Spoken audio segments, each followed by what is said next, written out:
When someone you love has an addiction, it can get very hard to tell what is yours to carry and what is not.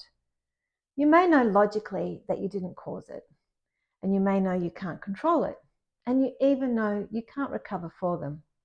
But emotionally, it can still feel like somehow it's your job to fix, rescue, explain, manage, and just hold everything together.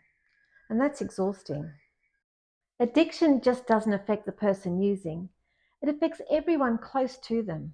Their choices may affect your sleep, your finances, your home, your children, your peace, your plans, and your nervous system.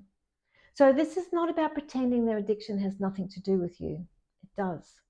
But there's a very important difference between being affected by something and being responsible for fixing it. The difference is where a lot of your peace begins. Some things are yours: your words, your boundaries, your choices, your safety, your money, your well-being, your support, your honesty, and your decision about what you will and will not keep participating in. You're responsible for how you're going to show up. And you're responsible for getting help for yourself if this is costing you your health, your peace, or your sense of self. You're allowed to ask, what do I need? What's safe for me? And what can I offer without hurting myself? What line do I need to hold?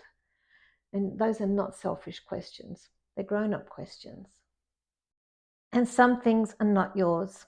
Their decision to drink or use, their decision to lie or tell the truth, their willingness to get help, their recovery, their relapse, and their consequences, their readiness, their discomfort, their reputation. And that doesn't mean you don't care.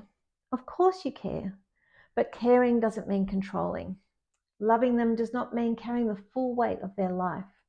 And if love, worry, explaining, pleading, rescuing, and trying harder were enough, they'd probably already be well. Here's a simple exercise. Draw 2 columns on a page. On one side, write mine, and on the other side, write not mine. Then write down everything you're currently carrying: the worry, the guilt, the money, the checking, the rescuing, the arguments, the consequences, the fear, the pressure to keep everything from falling apart. And then ask yourself, is this actually mine? Or did I pick it up because I love them, fear losing them, or feel guilty putting it down? You don't have to change everything today. Just notice one thing you may have been carrying that was never truly yours. And once you've noticed, it's time to start putting some of it down so it can be carried by the right person. Putting it down might sound like, I love you, but I'm not giving you money. Or I care about you, but I'm not lying for you. Or I'm willing to talk when you're sober. Or I'm not available for this conversation while you're using. I want you to get help, but I can't make that decision for you. I'm going to get help for myself. These are not punishments, they're boundaries. And yes, boundaries can feel uncomfortable when you're used to rescuing, but uncomfortable does not mean wrong. So this week, the question is, what am I carrying that was never mine to carry? Start there. Not with a dramatic life overhaul, not with a perfect boundary script, just one honest moment of sorting. This is mine and this is not mine. This is where I can act and this is where I need to step back. Because you can love someone deeply without taking full responsibility for their addiction. And you can care about what happens to them without disappearing from your own life.